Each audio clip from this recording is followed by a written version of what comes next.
Welcome back, everyone. Today we're diving into something really interesting. Reselling Amazon customer return pallets, specifically electronics, as a potential business. Oh, yeah. Our listener wrote in asking about this. I see. And doing this research has been pretty fascinating. Hmm. Did you know that almost a third of all items bought online get returned? It's Wow. a wild amount of stuff. And you won't believe this, but sometimes the returns are totally fine, perfect products just sent back for like the silliest reasons. Really? But let's be honest, trying to figure out this whole palette world can feel a bit overwhelming. Right. Luckily, we've got our expert here to like connect the dots and help us make sense of it all. You're absolutely right. The sheer scale of Amazon returns it's mind-blowing. It's not just a few random items. It's like a constant flood of merchandise. Wow. Savvy resellers can turn this into a gold mine. Okay. Just imagine pallets of electronics, all available at a fraction of the retail price. The possibilities they're really exciting. Okay, I'm already hooked. But before we get lost in dreams of striking gold, can we just unpack why there are so many returns in the first place? It feels like way more than what we'd see at a regular store. That's a great point. There are several reasons why online returns are so high. Hmm. One major factor is buyer's remorse. Okay. That feeling when something doesn't quite live up to your expectations when you actually see it in person. Yeah, That alone accounts for almost a quarter of all returns. that makes sense. Online shopping is all about pictures and descriptions, Right. which don't always, tell the whole story. Yeah, exactly. But what about the rest of the returns? What else is going on? Well, sometimes it's a simple shipping error. Mm. The the wrong item or color gets sent. Yeah. That's another big chunk of returns. Okay. And then, of course, you have Amazon's super generous return policy. It's so easy to send stuff back, even if you just, change your mind.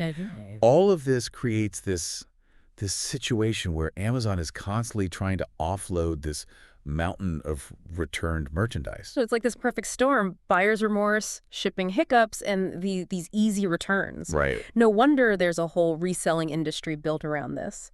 But where do you even find these pallets? Do you just show up at Amazon's back door with a truck? Oh, How does this work? Not quite. The key is to connect with what are called liquidation companies. Oh, These businesses, they act like middlemen. okay. They buy up these bulk returns from retailers like Amazon, and then they sell them in smaller lots, usually through auctions or direct sales. I see. One example is the bin store Pallets and Truckloads. Okay. They're a big player in this space. So it's kind of like a treasure hunt, right? Yeah. Finding these companies and seeing what they have to offer. Yeah, absolutely. Speaking of treasure, I'm curious about these different types of pallets. Okay. Like, what's the difference between, untested versus tested not working? And why should our listener care about this? Well, the type of pallet you choose depends entirely on your risk tolerance Okay. and what you're hoping to get out of it. Mm. Untested pallets are a bit of a gamble. Okay. They're often cheaper, but you don't know what you're getting until you open the boxes. Oh, okay. It could be a pallet full of working electronics, or it could be a bunch of duds. So untested pallets are for the thrill seekers, Right. folks who love a good mystery box. Exactly. What about those tested not working pallets? Are those just for parts? Exactly. If you're technically inclined or you enjoy tinkering, these pallets can be like a gold mine for components. Okay. You might find motherboards, screens, other valuable parts that can be used for repairs. Oh, cool. Or even to build your own custom devices. It's like a giant electronics Lego set. Yeah, exactly. I can already see our listeners' gears turning, thinking about the possibilities. Yeah, But before we get into repair strategies, let's go back to the untested pallets for a second. sure. I read that up to 75% of plug-and-play electronics in these pallets could be in perfect working order. Wow. That's a pretty high percentage. What's the story there? That's right. And it's fascinating to consider why that is. Many returns are for really minor, like cosmetic issues, like a scratch or a dent. Okay. Others are returned because the original buyer, they just didn't know how to use the device properly. So it's not necessarily that the electronics are broken. Right. It's just that they were misunderstood or deemed imperfect, right? Exactly. Imagine finding a high-end TV returned because it had a tiny scratch on the back panel, or a laptop that was returned because the owner couldn't figure out how to connect to Wi-Fi. Wow. This is where your tech skills or willingness to learn can become a huge advantage. This is where it gets really interesting, right? Absolutely. You could potentially snag some incredible deals, fix a few minor issues, and turn a decent profit. Yeah. But there's got to be more to it than just buying low and selling high, right? You're absolutely right. It's all about adding value, and we'll get into the specifics of how to do that in just a moment. Perfect. I'm on the edge of my seat. Let's take a quick break and come back to uncover the secrets of turning these returns into retail-ready gems. Adding value is really the key to maximizing your profits when you're dealing with these return pallets. Think of it like this. You're not just a reseller. You're like a treasure hunter. Okay. You know, a fixer-upper, a tech whisperer who can see the potential in these discarded goods. Okay, I'm picturing myself with like a magnifying glass and a toolkit. Yeah. You know, ready to uncover these hidden gems. But how do we actually like add value to these electronics? Where do we even begin? Let's start with repairs and refurbishment. Okay. As we discussed earlier, a lot of these returns have really minor faults that can be, fairly easily fixed, like a loose connection, a faulty button, scratched screen. Right. With a little bit of know-how, you can transform these seemingly, worthless devices into perfectly functional products. So it's not about being like an expert technician. It's more about being, resourceful and a problem solver. Right, exactly. Well, what about the more like complex repairs? What if I, encounter something that's beyond my skill level? That's a great question. Yeah. You don't need to be like a certified electrician to make a profit in this business. Okay. There are tons of resources available to help you diagnose and fix these common electronics issues. You can find step-by-step repair guides on YouTube, online forums dedicated to electronics repair. Even affordable repair courses at local community colleges. Okay, that's a relief. Yeah. I was picturing myself like surrounded by circuit boards feeling totally lost. Yeah. But it sounds like there's a whole support system, out there to kind of help us along the way. Absolutely. And even if you decide to outsource some of the more complex repairs to a professional, the cost is often still, much less Yeah. than what you would pay for a brand new device. Right, that makes sense. Okay, so we've talked about repairs. Right. But what about those missing accessories? Like chargers, headphones, remote controls, all those little things that can make or break a sale. You're absolutely right. Those missing accessories can be a real deal breaker for potential buyers. Yeah. But luckily, they're also relatively easy to source and replace. You can often find bulk lots of chargers, cables, other accessories on online marketplaces, or even from those same liquidation companies that are selling the pallets. Oh, okay. So you can kind of get it all in one place potentially. Right. So it's Yeah. it's like building a puzzle, right? Finding all the right pieces to complete the set and make it irresistible to buyers. Right. Speaking of presentation, what about the packaging? I imagine some of these returns arrive in less than perfect condition. Presentation is key. You're not just selling a product, you're selling an experience. Yeah. Imagine receiving a sleek, new-looking device in a clean, professional package versus a dusty device with like tangled cords, in a battered box. Which one would you be more likely to buy? Yeah. It's a no-brainer. That first impression makes all the difference. Absolutely. So investing in some basic packaging supplies like bubble wrap, packing peanuts, new boxes can really increase the value, the perceived value Absolutely. in your products. And don't underestimate the power of a little creativity too. Okay. Like a handwritten thank you note or a small bonus item, Yeah. that can go a long way in creating a really positive customer experience. It's all about, thinking like a customer, anticipating their needs. I like that. Exactly. Okay, so let's shift gears a bit. Let's talk about pricing. Okay. This feels like a tricky balancing act. It is. We need to be, competitive, but also make sure that we're making a profit. Right. So what's the secret sauce here? pricing is definitely, one of the most crucial aspects of this business. Mhm. You need to find that sweet spot, that price that's attractive to buyers, Right. but also make sure that you're covering your costs and making a decent profit. Easier said than done. So where do we even start with this? Start by researching the current market value of similar items. Okay. Check online marketplaces, local classified ads, even retail stores to get a sense of, what buyers are willing to pay for these products. So it's like being a detective, right? Yes. Gathering clues and intel before we set our prices. Yep. But there's going to be more to it than just matching the competition, Yep. right? You need to factor in your costs as well. Okay. And this includes the price of the pallet itself, Mm-hmm.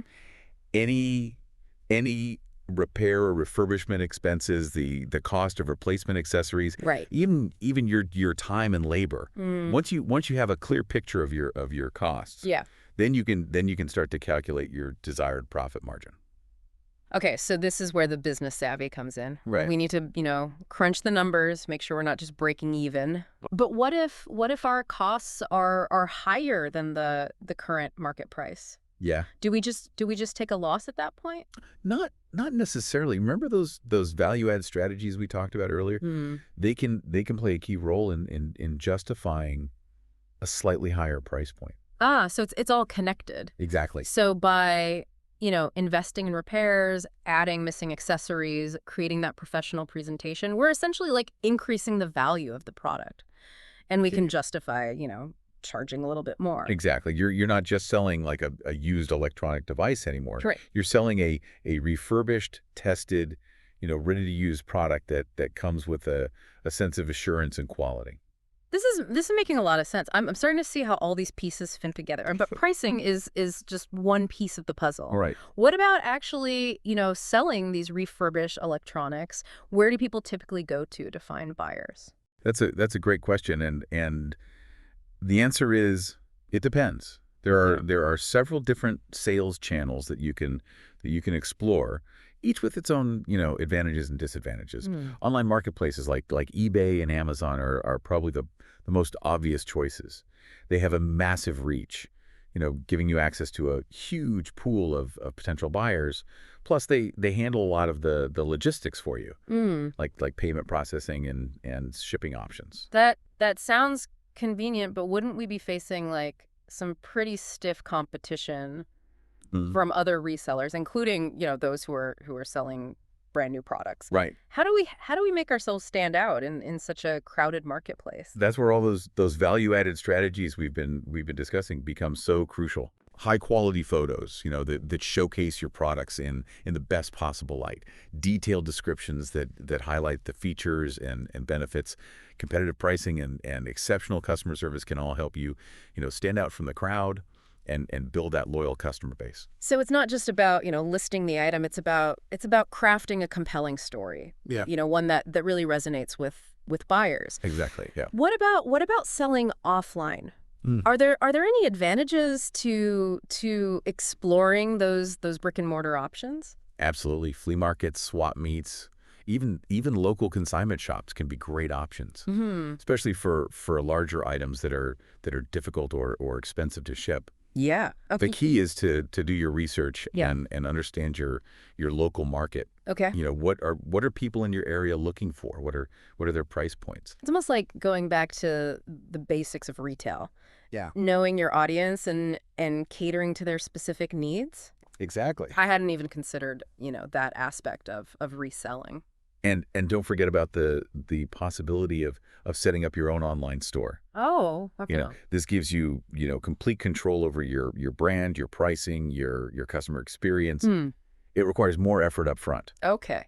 but it can be a very rewarding path, especially as your business starts to grow. Wow. So many possibilities. It sounds like there's a whole world of sales channels to explore, each Mhm. with its own opportunities and challenges. It's almost overwhelming. But before we, get ahead of ourselves, I want to circle back to something we touched on earlier, the legal side of things. Okay. Are there any specific, regulations or licenses that we need to be aware of when we're reselling these returns? That's a crucial question. and one that many resellers overlook. Hmm. The legal landscape can be a bit tricky as regulations vary, depending on your location and the type of products you're selling. So it's not as simple as, just buying a pallet and slapping a price tag on it. There's some legwork involved to make sure we're playing by the rules. Precisely. Some states have specific laws regarding the sale of refurbished electronics. Okay. They might require sellers to disclose certain information, Mm-hmm. about a product's condition, repair history, Right. or even have specific labeling requirements. Mm-hmm. It's important to do your due diligence and familiarize yourself with the laws in your area Right. to avoid any potential legal issues down the road. Yeah, it's not just about avoiding trouble. It's also about, building trust with your customers. Excellent. Being transparent about the products you're selling, providing accurate descriptions, offering warranties or guarantees where applicable. All of that can really establish your credibility Yeah. and help you cultivate, a loyal following. Right. Transparency and trust, those are definitely key ingredients for any successful business. Absolutely. I feel like we've covered so much ground today, from sourcing and evaluating pallets to adding value, navigating the legal landscape. Yeah. As we wrap up this deep dive, is there any like final piece of wisdom you'd like to share with our listener? If I could leave our listener with one final thought, it would be to remember the power of community. Mm. There's a whole ecosystem of resellers out there. Mm. People who are facing the same challenges, celebrating the same triumphs, and constantly learning from each other. Mm-hmm. Don't be afraid to connect with them. Join online forums, attend industry events, share your experiences, learn from others. It's like that saying, if you want to go fast, go alone. If you want to go far, go together. Exactly. It's about finding your tribe, your support system, Right. your source of inspiration and shared knowledge. Right. So to our listener who's ready to dive into this exciting world of Amazon return pallets, remember it's not just about the products. Right. It's about the people. Exactly. Build relationships, support each other and share your passion for turning these discarded treasures into profitable ventures. I love that. Now, as we say goodbye, I want to leave you with one final thought-provoking question that emerged from our research. Yeah. All the sources we explored focus specifically on electronics. But could these same strategies work for other types of Amazon return pallets? What about clothing, home goods, toys, sporting equipment? Are there hidden gems to be found in those categories as well? That's something for you to ponder as you continue your research, and we'd love to hear your findings, share your insights, your successes, even your challenges with the community. Until next time, keep diving deep, keep learning, and keep sharing your discoveries with the world.